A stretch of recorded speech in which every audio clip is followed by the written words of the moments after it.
Amigos y hermanos, estamos en el segundo domingo de Adviento y el tema de hoy es sin Cristo no hay paz. Y a partir de las lecturas del profeta Isaías estaremos abordando mensajes con esta centralidad de el recordatorio del nacimiento de Jesús, el Mesías, y también el advenimiento de Jesús por segunda vez, cuando Él venga a juzgar a los vivos y a los muertos. Entonces estamos en este tiempo de intermedio entre la Navidad y la segunda venida de Jesús. Si quitamos de la Navidad todos los elementos ornamentales que hemos puesto, imaginemos una Navidad, ya no hay árbol de Navidad, no hay luces, no hay nacimiento, no hay corona de Adviento, no hay velas, no hay cena, no hay pavo, ¿sí? No hay piñatas, no hay posadas. ¿Qué nos queda en la Navidad? Nos queda una sola cosa: Jesús. ¿Ustedes saben en qué día nació Jesús? ¿En qué fecha nació Jesús? En Lucas capítulo número 2, versículo número 11, nos dice cuándo nació Jesús. Ahí dice la fecha en que nació. Algunos dicen que fue el 25 de diciembre. La iglesia occidental, tanto católicos como evangélicos en México, Estados Unidos, Europa, celebramos la Navidad el 25 de diciembre. En la cristiandad oriental, en Grecia, en Rusia, en otras partes del Oriente, celebran la Navidad el 6 de enero. ¿Quién está en lo correcto? ¿El occidente, que celebra la Navidad el 25 de diciembre, o los orientales que celebran la Navidad el 6 de enero? ¿Cómo dice Lucas capítulo número 2, versículo número 11? ¿Cuándo nació Jesús? No los oigo. ¿Cómo dice? Hoy. Y si mañana lo lees, ¿cuándo va a ser? Hoy también. Y el 6 de enero lo lees, va a ser hoy también. Entonces, ¿por qué dice hoy? Porque el impacto es eterno. La iglesia del primer siglo, del segundo siglo, y así la iglesia por muchos años, por 100 años o 200 o 400 años, no celebraba la Navidad, porque la centralidad no era la celebración, sino el hecho de que Jesús había nacido. Ahora, al ir creciendo la iglesia, la fuimos llenando de todos estos adornos. Pusimos un árbol de Navidad. ¿Sabe a quién se le ocurrió el árbol de Navidad? A Martín Lutero. Martín Lutero regresaba de predicar un día, en un diciembre, y vio un abeto con escarchas y con la luz de la luna que se reflejaba, y dijo: qué bonito se ve. Entonces cortó el palito y lo metió a su casa y le puso candeleros que lo llenaron de luces. Y a partir de ahí, a alguien se le ocurrió que cada Navidad pusieran un árbol. La corona de Adviento surge muchos siglos después en la cristiandad. Santa Claus no existía. De hecho, el nombre de Santa Claus se deriva de un monje turco que se llamaba San Nicolás, y que San Nicolás llegó a España y de España se fue a Holanda, y en Holanda los holandeses le llamaban Sinterklaas, y Sinterklaas viajó por barco hasta Estados Unidos y los estadounidenses le llamaron Santa Claus. Y Coca-Cola le puso el traje rojo y lo hizo gordito. De veras, lo puso gordito y le puso el traje rojo para hacer la publicidad de Coca-Cola. Así quitamos todos los adornos de la Navidad, fechas, eventos, y nos quedamos con Jesús.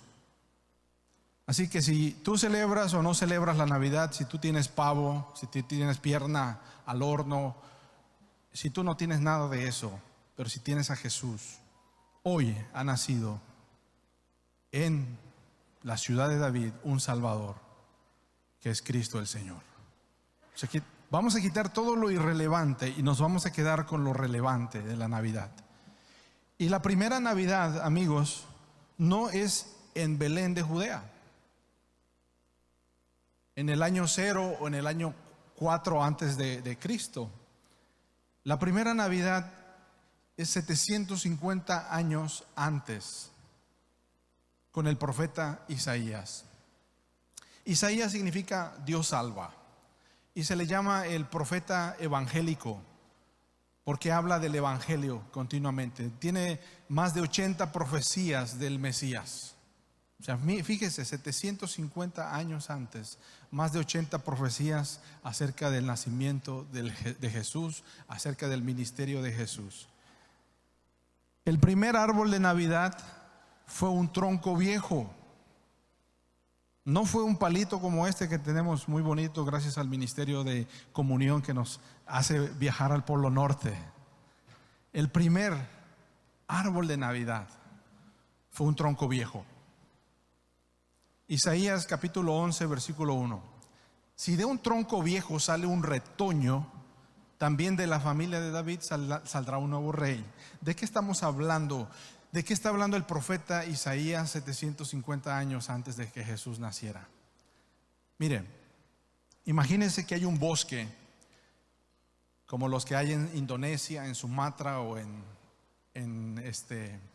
Brasil, y alguien llega y los corta todos, derriba todos los árboles y la tierra se erosiona, ya no tiene nutrientes y el bosque desaparece. Y lo único que encontramos son tocones viejos, como este bosque que está ahí.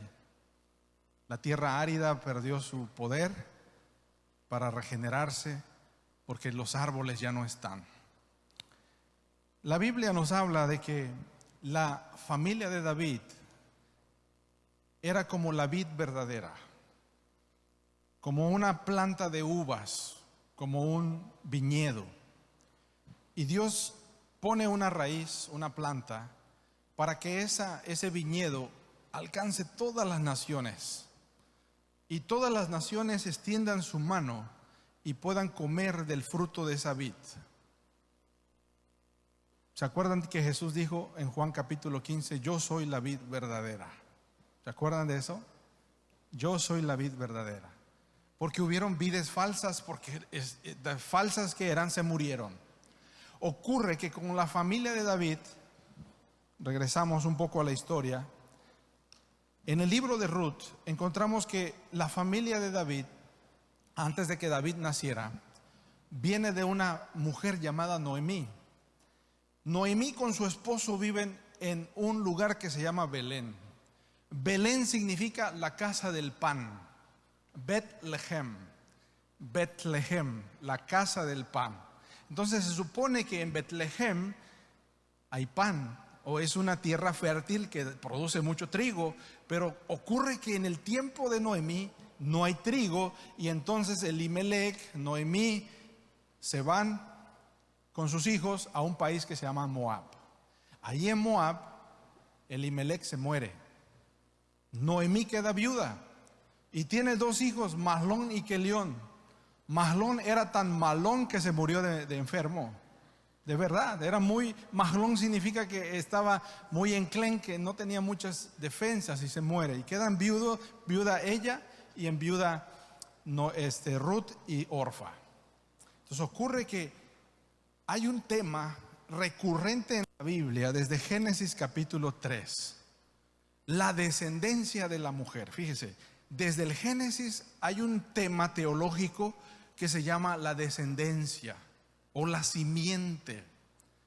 Es decir, la serpiente, fíjese, la serpiente fue tan astuta que se le ocurrió hacerse serpiente. ¿Usted cree, por qué cree que se le ocurre hablar a través de una serpiente? Para que cualquiera que lea la Biblia y vea, la serpiente habla, ¿qué dice? Mito, fábula. Así que la serpiente sigue engañando. Cuando leen Génesis y tú dices, la serpiente habló, la cierras porque dices, esto es mito, esto es fábula, esto es leyenda, y pum, cierras la Biblia. O sea, sigue la serpiente engañando. Entonces la serpiente engañó a Eva, pero Dios le dijo a Eva que de la descendencia de ella un niño nacería que le aplastaría la cabeza a la serpiente. Aquellos que están leyendo Apocalipsis nos revela que la serpiente antigua tiene un doble nombre. Se llama diablo y se llama Satanás. La promesa de Dios es que un niño descendiente de esa mujer nacería para aplastar la cabeza de la serpiente. Pero ocurre que de esta familia, Ruth queda viuda y Noemí queda viuda. Pero de repente ocurre que en la historia Dios visita Belén y vuelve a haber pan en Belén, vuelve a haber trigo. Entonces Noemí regresa con su nuera Ruth y regresan a Belén. Aquellos que quieren conocer más la historia, es una historia muy tierna en un libro que se llama Ruth. Es una historia tan tierna que parece una telenovela, mejor que una telenovela turca. Muy, muy excelente, se los recomiendo. Y ahí nos dice en capítulo 4, versículo 17, le dicen las vecinas a Noemí, porque Noemí era como un tronco viejo. Imagínense, ella se iba a quedar sin descendientes, sin nietos, sin bisnietos. Se moría Noemí y se acababa la descendencia. Pero Boz, que era familiar de Noemí, de Elimelech, se casa con la viuda y de la viuda nace Obed, Isaí, David, y de ahí viene el rey Jesucristo. Por eso en el capítulo número 11 dice que del tronco de Isaí, si de un tronco viejo sale una vara, está hablándonos de una profecía, de un descendiente de esta mujer que tendría que salvarnos. Es la necesidad de la Navidad. Esa es la centralidad de la Navidad. Saldrá una vara del tronco de Isaí, dice Reina Valera 60, y un vástago retoñará de sus raíces. Jesús es la verdadera raíz de Isaí. Ocurre en la historia que los reinos van cambiando. Dios le prometió a David que siempre habría un hombre que se sentaría en su trono, que siempre habría un descendiente de David que gobernaría al pueblo de Dios. Pero la mayoría de los descendientes de David fueron corruptos, fueron gobernantes corruptos, se dejaron llevar por el dinero, se dejaron llevar por el poder, dejaron a Dios y olvidaron el pacto. Lo que hace Dios es enviarles a los babilonios para que los destruyan, y vienen con sus hachas y motosierras a cortar la descendencia de David. Entonces, para el tiempo de los babilonios, la descendencia de David era un tronco nada más. Cuando el tiempo de los romanos, ya no había descendencia de David. Los romanos gobernaban Judea. Poncio Pilato era el gobernador en el tiempo de Jesús, cuando era adulto, cuando empezó su ministerio. Y Herodes, que era descendiente de Saúl, gobernaba Galilea. No eran los judíos los que gobernaban. Jesús es la verdadera descendencia de David. ¿Cómo lo sabemos? En el Antiguo Testamento es la promesa, el Nuevo Testamento es el cumplimiento. Y en esa promesa y cumplimiento, el profeta puede ver en el panorama como una montaña grande, pero para él todo es un primer plano.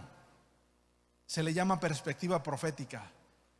Puede parecer que las montañas están en un primer plano, pero cuando llegas entre montaña y montaña hay un valle de diferencia. El profeta está viendo el futuro, que puede ser en dos partes dividido: el nacimiento de Jesús en Belén y su segunda venida. Y esta profecía del capítulo 11 nos da esa perspectiva. Traslapa ambos eventos como si fueran uno solo, pero de entre una distancia y de un evento y a otro hay una distancia de tiempo. O sea, Jesús nació, establece su reino, pero hay una distancia de tiempo en que el reino de Dios se va a establecer con poder en toda la tierra. No sé si me están captando cómo se da la perspectiva profética. Y ahorita lo vamos a ver. Al final del tiempo nos dice que ocurre algo en Apocalipsis que nos revela el final de la historia. Juan está viendo que hay un rollo sellado con 7 sellos. Y dentro de ese rollo está la cura del cáncer. Dentro de ese rollo está el dinero para pagar tus deudas. Dentro de ese rollo está la clave para resolver tus relaciones rotas. Dentro de ese rollo está la paz que tú necesitas. Pero ¿qué crees? Está encriptado. Tienes 7 passwords. Y cada password solo hay una persona que se la sabe.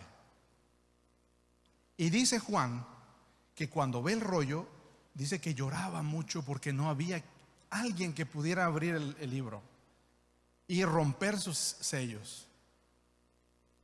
No había un crack para romper el password.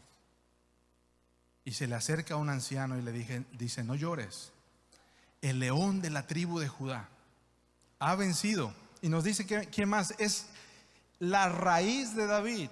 Estamos conectando Apocalipsis con Isaías capítulo 11. El que ha vencido se le llama, ¿cómo se le llama? El león de la tribu de Judá. O sea, no es un gatito, es un león. ¿Cuántos de ustedes jugarían con un león? Hay una película maravillosa de C.S. Lewis en donde un chico se convierte en un dragón por la codicia. La codicia lo convierte en un dragón que lo va matando poco a poco. El niño se llama Eustaquio. Y la única manera en que Eustaquio puede sanar de esa alma de dragón codiciosa que tiene es encontrándose con el león que se llama Aslan. Se encuentra en una playa con Aslan. Aslan saca sus garras y desgarra su vida, quitando capas y capas de reptil codicioso, y sale un niño nuevo. Así que si tú encuentras a Jesús, no es un gatito que puedes acariciar, es un león que va a destrozarte, porque solamente así puedes conocerlo. Por las capas y capas que tenemos de pecado, de maldad, de endurecimiento a nuestra alma, al encontrarnos con este Jesús, sus garras nos van a destrozar, porque de dentro de ese caparazón saldrá una persona nueva. Regresando a Apocalipsis, nos dice que cuando se voltea, fíjese, Apocalipsis juega mucho con cuadros y dice el león de la tribu de Judá. Y él espera ver un león con las garras abiertas y la boca abierta y sus colmillos, pero lo que él encuentra es un cordero. Y no es cualquier cordero, es un cordero que parece inmolado. Inmolado quiere decir que le cortaron la yugular y le vaciaron la sangre. Sacrificado. Este cordero y león es Jesús. El cordero y el león son Jesús. Son los cuadros en las metáforas y en las alegorías que usa Apocalipsis para presentarnos que la única manera en que puedes acercarte a Dios es a través de un cordero que muere por ti. Pero cuando venga por segunda vez, no vendrá como el cordero, va a venir como el león. Así que lo conoces primero como el cordero porque limpia tus pecados, y lo conoces como el león porque Él es el rey. Con Él no se juega, con Él no hay medias tintas. Jesús es la verdadera raíz de Isaí. De hecho, Jesús trata de despistarnos y trata de poner el evangelio tan complicado para que no lo entiendas. De verdad, el evangelio es tan complicado para que no lo entiendas. Se puede vestir de una ancianita que tú puedes despreciar. Se puede vestir de un niño.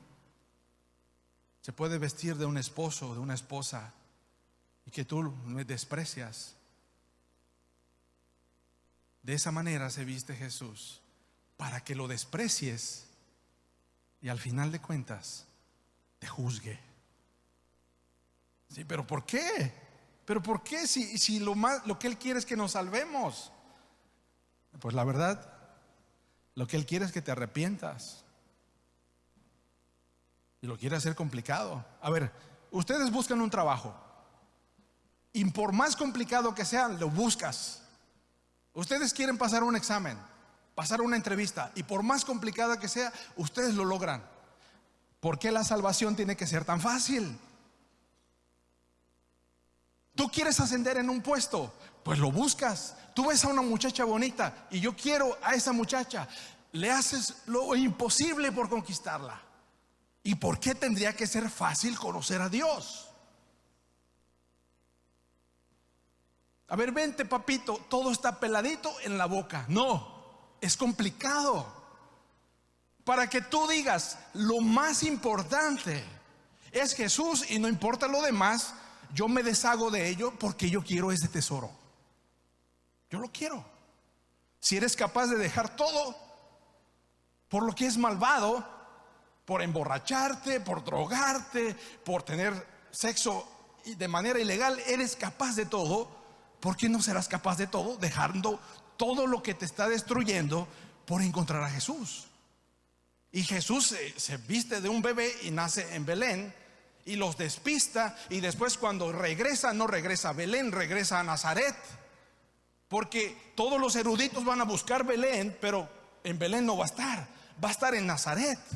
Y cuando crezca no le van a decir Jesús de Belén, le dicen Jesús de ¿qué? De Nazaret. Para despistarlos se fue a Nazaret y creció en Nazaret, y la gente le pregunta, ¿de Nazaret viene algo bueno? No.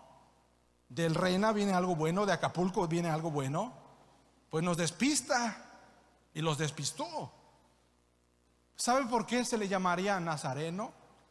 Porque es el tronco.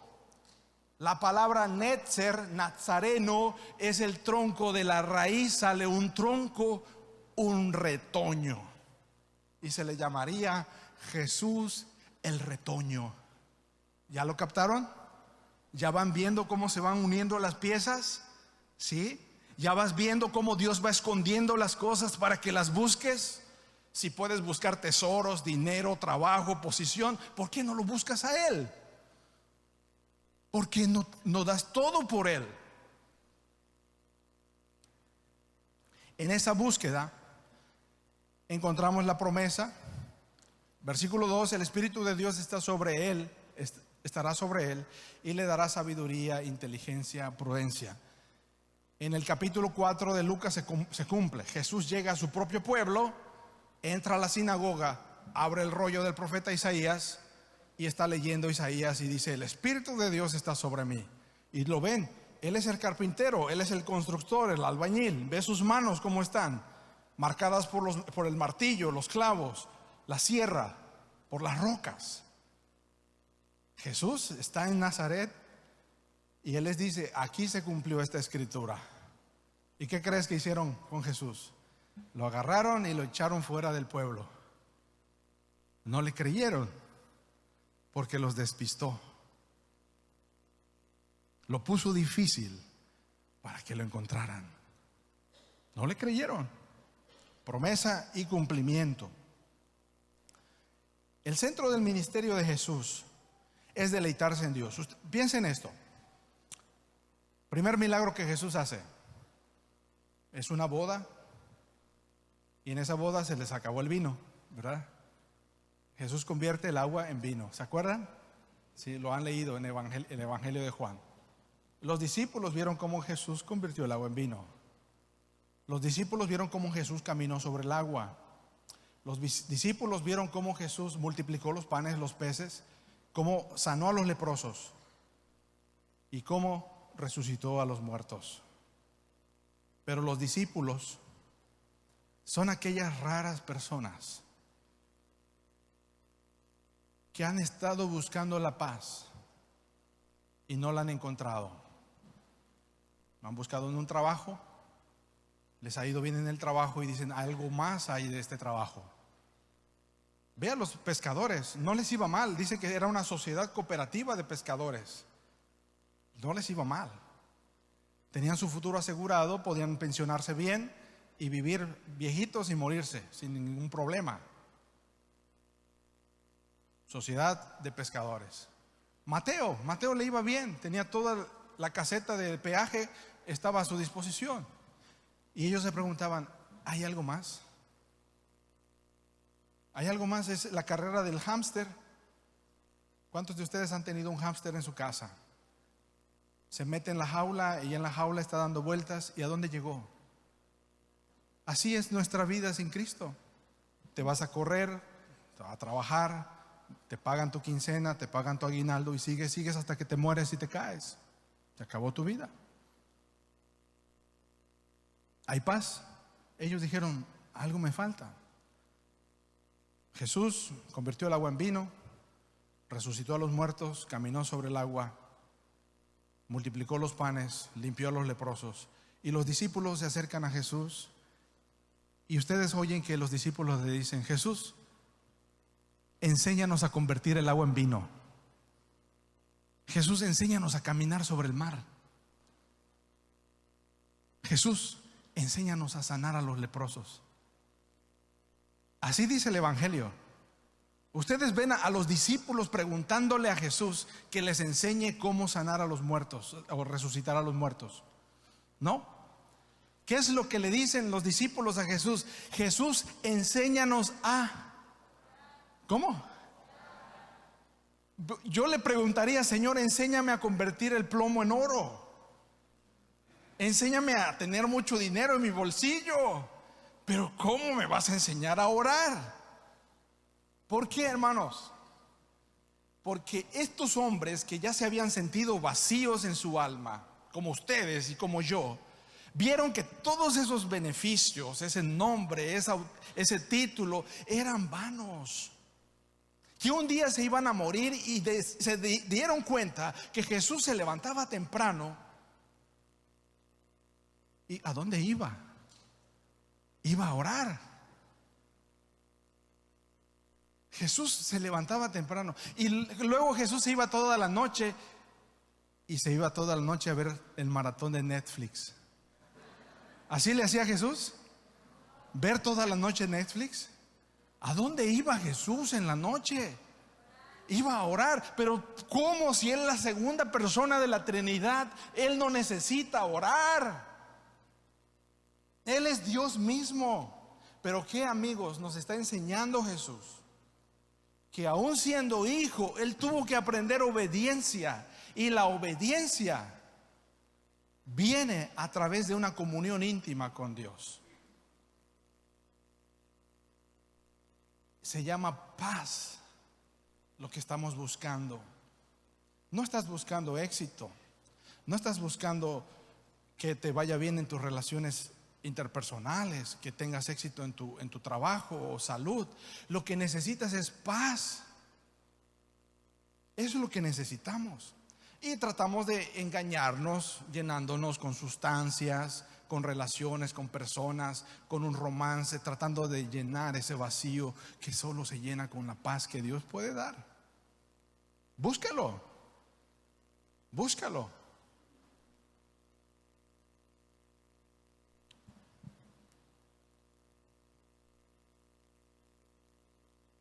No juzgará por las apariencias. Está hablando del Mesías que vendría y se cumple en Jesús. Ni se guiará por los rumores. ¿Cómo dice al final? Su alegría será obedecer a Dios. No ganar mucho dinero. No tener fama ni poder, ni reconocimiento. Su alegría es obedecer a Dios. Quiero que se lleven este versículo. Si no se acuerdan de este mensaje, quiero que se acuerden de este pasaje de la Biblia. ¿Cómo dice? ¿No hay paz para quiénes? Tú dices, los malvados son los que no vienen a Jesús de Nazaret. Yo ya soy bueno porque Dios te hizo un favor en venir hoy a la iglesia. Si encontré una moneda ahí, te hice un favor en darte una moneda. Y te hice un favor en aguantar al predicador que pusiste. ¿Le hago un favor a Dios? Miren, los malvados no son los que están nadando ahí en la playa ahorita. No. ni los que están ahí en un antro. El malvado es aquel, escuche bien, que pone su confianza en él mismo, que dice: yo sé cómo resolver esto. Su confianza está en sus propios recursos, en sus propias habilidades, en su propio poder. Y en ese momento en que tú confías en tus propios recursos, en tu propio poder, te conviertes en un malvado. Y el resultado es que no vas a tener paz. Te vas a preocupar por tu trabajo, por tu salud, por tu problema matrimonial, porque no tendrás paz, porque ya en el momento que estás confiando en ti mismo, te conviertes en malvado y el resultado es que no tienes paz. No tienes paz ni financiera, ni emocional, no te puedes dormir, porque no hay paz para los malvados. Y la pregunta es: ¿seré yo maestro? ¿Me estás hablando a mí, Señor? ¿O es para tu esposa? ¿O para el hermano que no vino? Ojalá hubiera venido el hermano, le está cayendo bien para él. ¿Sí? Aquel hermanito que no te cae tan bien, este mensaje era para él. ¿Cómo es? La paz regresa a nuestra vida o llega a nuestra vida en el momento en que nuestra alegría se centra en obedecer a Dios. Cuando tu centro, el centro de gravedad de tu vida es obedecer a Dios, todo lo demás, imagínate, es un sistema solar. En el sistema solar estás tú, en el centro, y alrededor tus finanzas quebrado, tus relaciones quebradas, toda tu vida es una quiebra total, porque tú eres el centro. ¿Sí?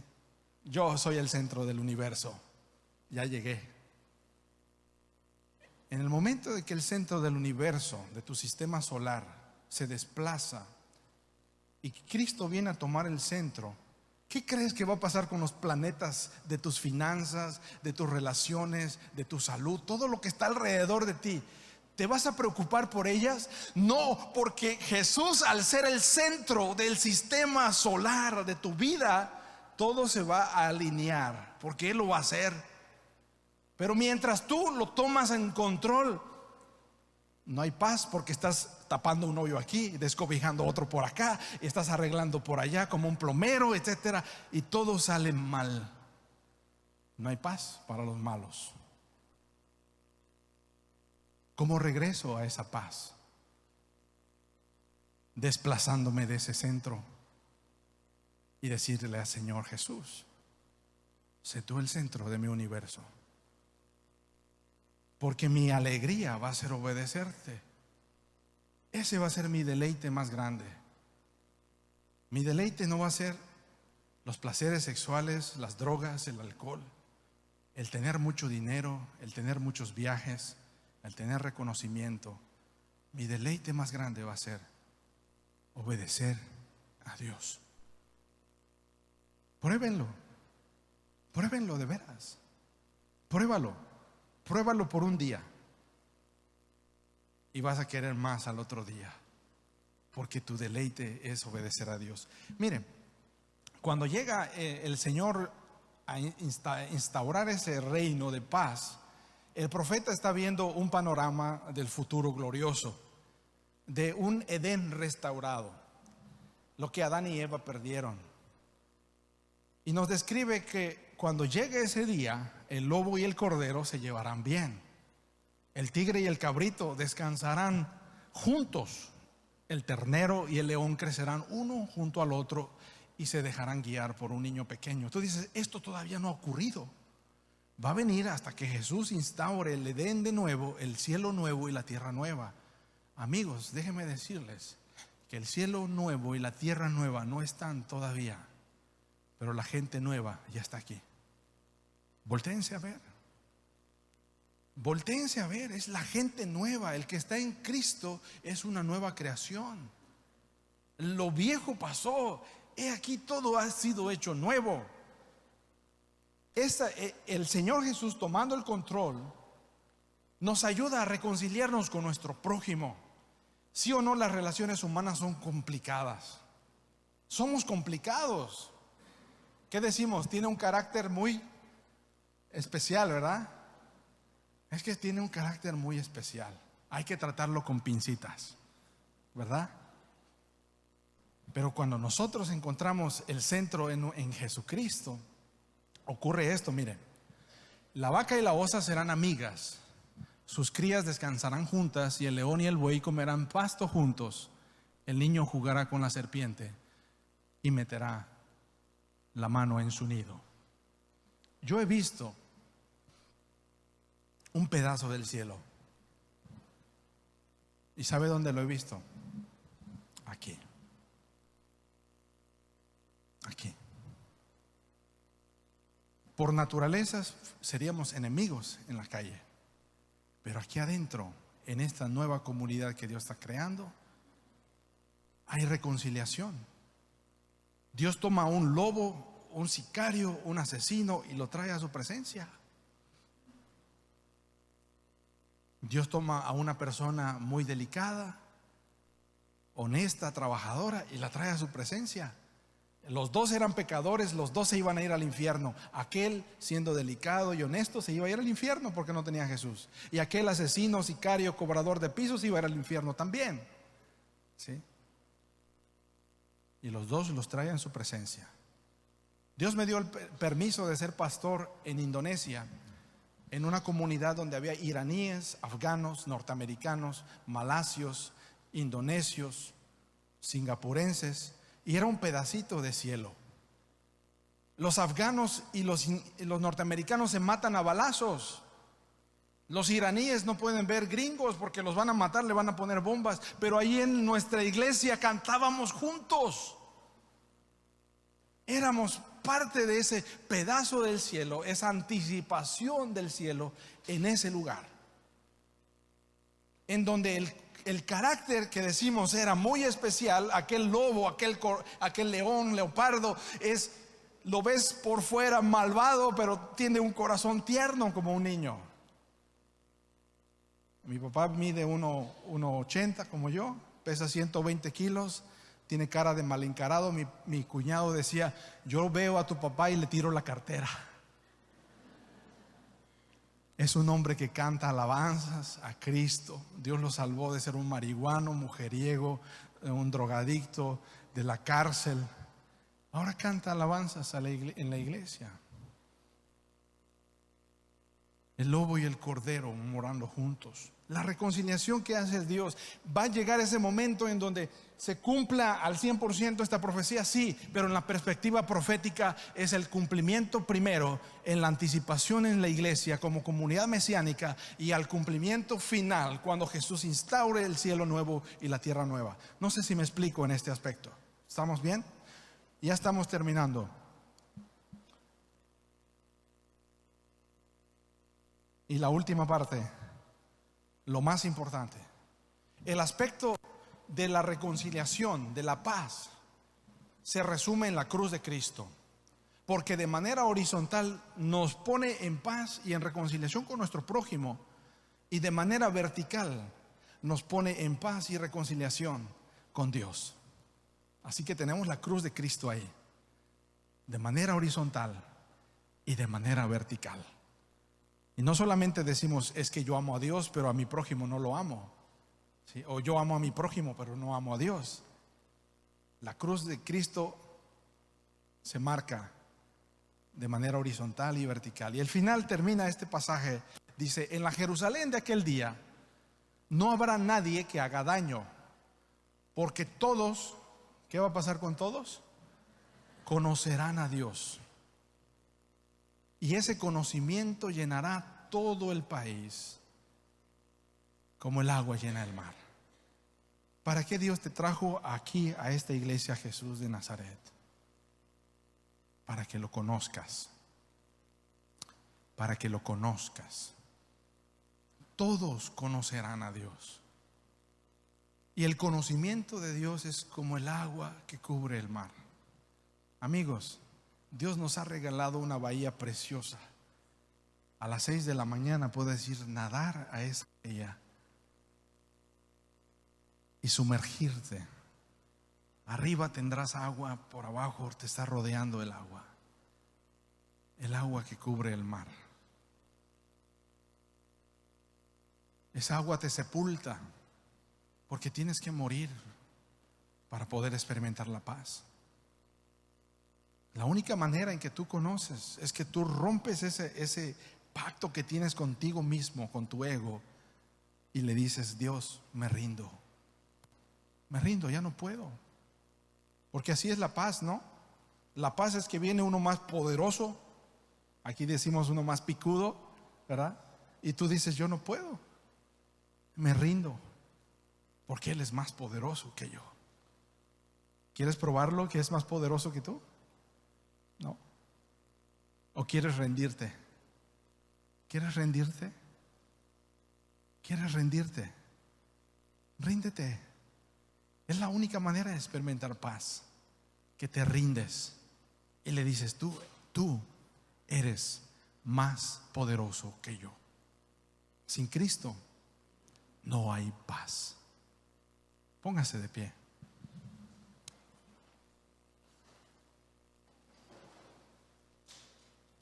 Incline su rostro ahí en su lugar.